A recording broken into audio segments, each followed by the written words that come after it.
Chapter 14, The Meeting of the Minds. Odin's emergency meeting is well attended. Gods and goddesses from many pantheons attend. The Romans, the Celtics, the Persians, and the Mesopotamians send envoys. The Greeks were en route. Noticeably absent are the Egyptians. Odin sits at the head of the grand table, next to the severed head of Mimir, his chief advisor.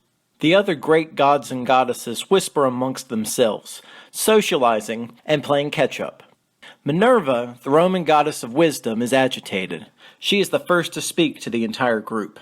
Can we get started here? I do not think it wise to wait until the Greeks decide to make their grand entrance. No, Odin says. We shall wait for them. Zeus and Athena will have much to offer in this discussion. This is as much their fight as it is any of ours. Minerva has been shot down. Her expression turns sour. She does not care for Athena. Like many Roman gods, she suffers from an inferiority complex when compared to her Greek counterpart. A few minutes later, Athena enters the room. Poseidon accompanies her instead of Zeus. This turns heads. Athena immediately takes a seat while Poseidon stands, framed by the great doorway with his trident in hand. Minerva points toward Poseidon. What's he doing here? I would have thought the almighty Zeus might attend such an important meeting. I suppose you are his errand boy? Poseidon ignores Minerva and focuses on Jupiter, the chief Roman god. You can silence her, right? Jupiter is somewhat of a shrinking violet of a god. Not at all what you'd expect from a supreme ruler. He nods weakly and whispers into Minerva's ear. She pouts, but relents. Yes, Odin says, that is Zeus. His opinions are most valued here. Athena nods. They are, or at the very least would be. His whereabouts are still unknown to us, but we must continue onward. This war cannot wait for any god, no matter how powerful he might be. Mimir rarely speaks unless spoken to, but he whispers to Odin. Athena is correct. Our summit must continue without his presence. Time waits for no god. Odin agrees. Very well. I call this meeting to order. The first line of business concerns our friends the Egyptians. I am most disappointed that they have chosen not to make this a top priority. I can speak to that, Poseidon says. Ra was very cold when Athena and I paid him a visit. He does not see that this war affects him in the least. Even after you explained how it would have dire consequences on his very plane of existence? Athena answers. He seemed offended that it was Poseidon and me who sought an audience. He had little tolerance for those that he referred to as minor gods. Perhaps you should contact him yourself. He might have more patience with you. Odin turns to Mimir. Should we send an envoy to placate his ego? Mimir responds. We could. However, it is entirely possible that he is a lost cause. Perhaps he should be isolated and treated like yet another adversary. Ahura Mazda, the chief Persian god, is angered by the answer. It is unfair that my warriors constantly face annihilation while fighting for something that benefits Ra. Would you like it if I withdrew my forces as well? Odin peers down the table. Of course not.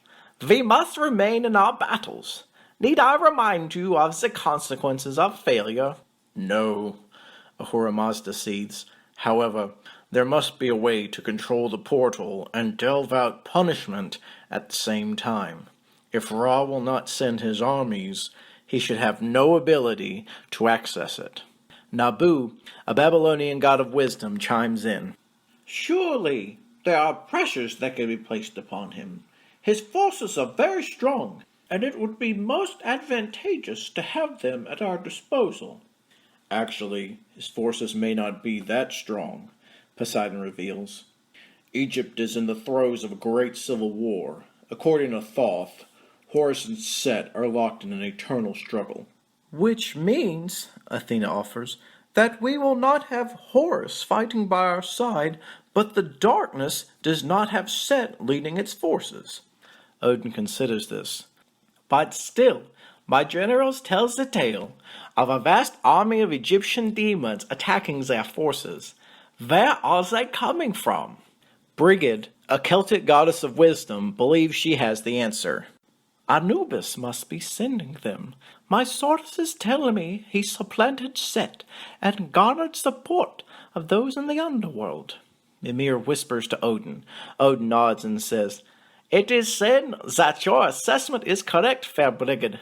The underworld's armies are also being fortified by our very own frost giants.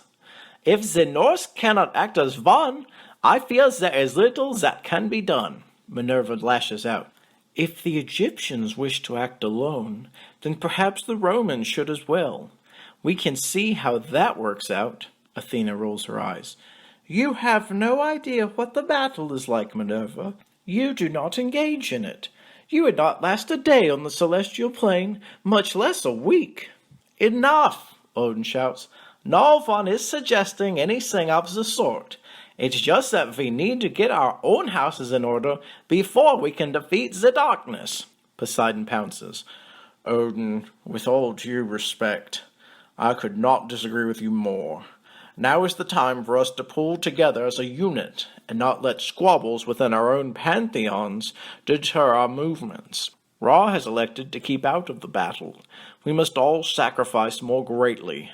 The defense of the portal depends upon it. This creates a stirring among those at the table. No one has ever seen anyone question Odin's judgment in Valhalla, especially not a secondary god. But Poseidon draws both the ire and respect of those around him. He was acting the part of the alpha, even if he technically was not. Odin, not used to being silenced at his own table, restrains himself from reacting. He consults Mimir, who tells him that Poseidon could be right.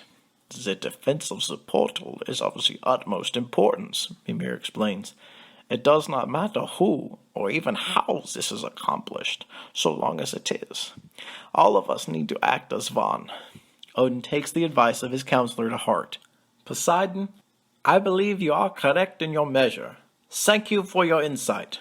My pleasure, Poseidon says. A brief moment of serenity passes before Nabu speaks. So, what is our best option?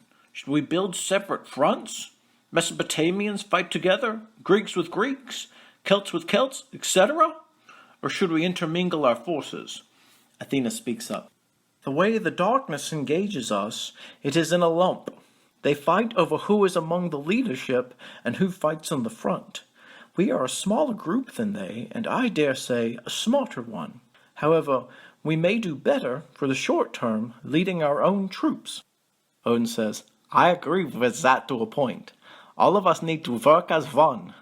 The way I see it, we should fight on different fronts, but with advisors from different pantheons. That way, we can learn the ways of each other without interfering in the battles. We can learn from one another and use the best tactics shown by all.